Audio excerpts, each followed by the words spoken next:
A very good morning to all our viewers. You've tuned into the morning show on CNN News 18.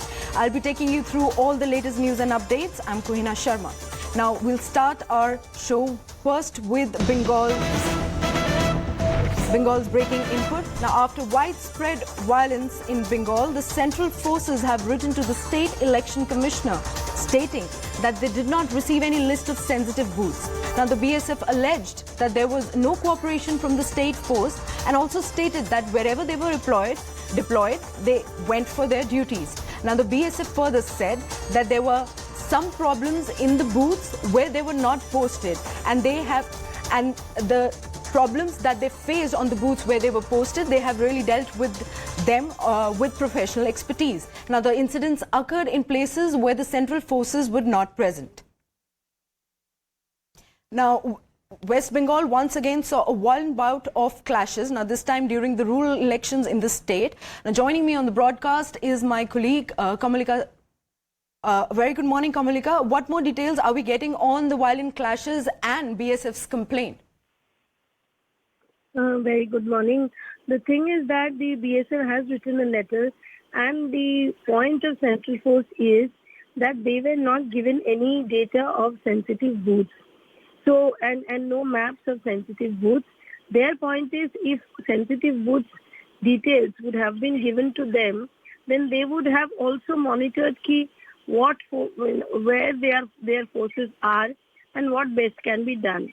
This is one point they have. Number two, they have also raised this question that there was absolute non-compromise by the state forces. That question they have raised, and also they stated that there is this allegation that central, even after the presence of central force, there was so many violence.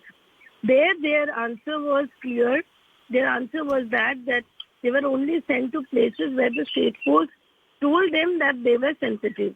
There were some incidents where they were there and they immediately took action in that cases.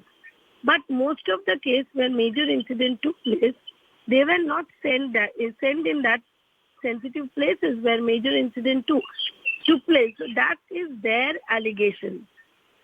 The death toll is increasing because till 10 and 11 o'clock yesterday night, the counting was on, the vote process was on, because till 5 o'clock is the voting. But if there is a line, then till the end, the last person, the voting has to take place. But we have seen that so there are a couple of more deaths in the evening. So the number has already crossed 12. That's what we are getting it from our sources. Okay. So definitely, in a one-day poll, the death toll rising is a matter of concern. All right, Kamalika, just stay with us on the broadcast. Joining me on the broadcast is my colleague Pallavi. Pallavi, what more details do we have on this, and are there any specific, actions being taken by the authorities to curb down this violence that happens every time in West Bengal when the polls hit the state?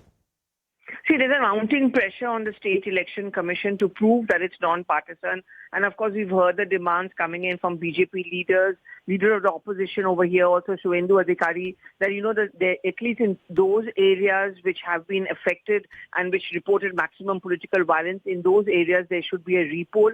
Some, in fact, are also making the demand that the entire Panchayat poll must be scratched and it should be court or central monitored.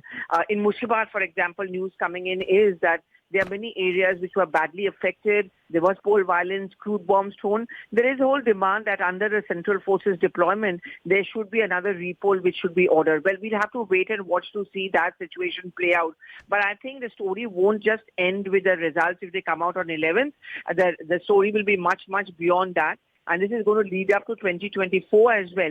If we look at the kind of a social media timeline or reactions coming out from the BJP, it was not restricted, frankly speaking, only to leaders from Bengal. Whether it was INB Minister Anurag Thakur, JP Nadda, Amit Shah, all of them stepping in. It's very clear that for the BJP, this is going to become a national issue, which they are going to use to, one, hit out on Mamata Banerjee's politics, and second, of course, the entire idea of opposition unity, because this question is also being raised is that why is it that Rahul Gandhi or the Congress President Mallikarjun Kharge are silent about it? Why is it that other opposition parties are not condemning the violence which broke out in Bengal?